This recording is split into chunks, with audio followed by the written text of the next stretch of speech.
Hi guys, मेरा last video तो आपने देखा ही होगा जिसमें मैंने आपको बताया था कि आप नीट 2026 की तैयारी कैसे करें जिससे कि आप कम रिसोर्सेज में बेटर स्कोर कर सके। उससे लास्ट वीडियो में मैंने फिजिक्स एंड केमिस्ट्री के बारे में बताया था कि आपका केमिस्ट्री एंड फिजिक्स को लेकर प्रॉपर प्लान क्या होना चाहिए, आपको कैसे रिवाइज करना है, कैसे शॉर्ट नोट्स बनाने हैं, कैसे पेपर एनालिसिस करना है। एंड जब काफ़ी बच्चों के बायो से रिलेटेड भी डाउट आ रहे हैं कि मैम बायो में हम कैसे पढ़ें, तो गाइस बायो का सीधा से सिंपल सा है। बायो को एक तो रिवीजन बहुत ज़्यादा करना है। अब गाइस पढ़ने का तरीका क्या है ये मैं आपको बताऊंगी और आपको क्या पढ़ना है और जिससे कि आप हाई स्कोर कर सको। तो गाइस एनसीईआरटी के अलावा बायो में कुछ नहीं पढ़ना है। एक बच्चा बोल रहा था कि मैम मॉड्यूल की थ्योरी पढ़े, तो उसकी ज़रूरत नहीं है। ओनली पढ़ना आपको एनसीईआरटी ही है, 11th की भी एंड 12th की भी। एंड बायो के जो जो टॉपिक है जैसे जेनेटिक्स, बायोटेक, उनके कॉन्सेप्ट आपको समझने होंगे।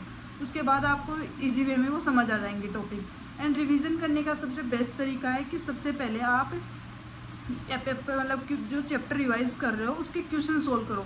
ऐसे ही 20 मिनट उस टॉपिक के क्वेश्चन सोल्व करो। और जब जो क्वेश्चन आपके गलत हो रहे हैं उन क्वेश्चनों को देखो कि कौन कौन से क्वेश्चन गलत हो रहे हैं और कहाँ से हो रहे हैं। जिस पैराग्राफ से आपके क्वेश्चन गलत हो रहे हैं उस पैराग्राफ को आप अच्छे से पढ़ो कि इस पैराग्राफ का क्या कॉन्सेप्ट है, मेरे को कहाँ से गलती हुई मेरे से ये क्वेश्चन, या कोई एग्जाम्पल आपको याद नहीं आ रहा है वो गलत किया तो उसको मतलब याद करो पहले। उसके बाद आप ऐसे 10-15 क्वेश्चन या 4-5 क्वेश्चन जितने भी आपके गलत हुए आप उस पैराग्राफ पूरे पैराग्राफ को पढ़ोगे तो एक तरीके से आपका आधे से ज़्यादा चैप्टर कवर हो जाएगा और आपको ये भी पता लग जाएगा कि आपका गलत कहाँ से हो रहे हैं इस चैप्टर से क्वेश्चन। उसके बाद आपको करना क्या है कि उसका फिर एक रैपिड रिवीजन करना है। रैपिड रिवीजन की रीडिंग करनी है बस। उसके बाद आपका जो सॉलिड जो बायो के एनसीईआरटी जब हम पढ़ते हैं तो हमारे साथ होता है क्या, देखो रियलिटी ये है कि जो चीज़ हमें आती है ना हम उसी को बार बार रिवाइज करते हुए रहते हैं जिससे कि हमारे मार्क्स इंप्रूव नहीं होते। क्योंकि जो चीज़ें हमें पहले आती थी वो तो हम पहले भी सही कर ही रहे हैं, जो चीज़ें नहीं आती वो हम बार बार गलत ही किए जाते हैं जिससे कि हमारे मार्क्स इंप्रूव नहीं होते। तो रिवाइज करने का बेस्ट तरीका मैंने आपको बता दिया था, मैंने यही फॉलो किया था और मेरे बायो में ऐसे एक 3 या 4 क्वेश्चन गलत थे और वो भी ऐसे इसलिए मिस्टेक की वजह से 3-4 ही।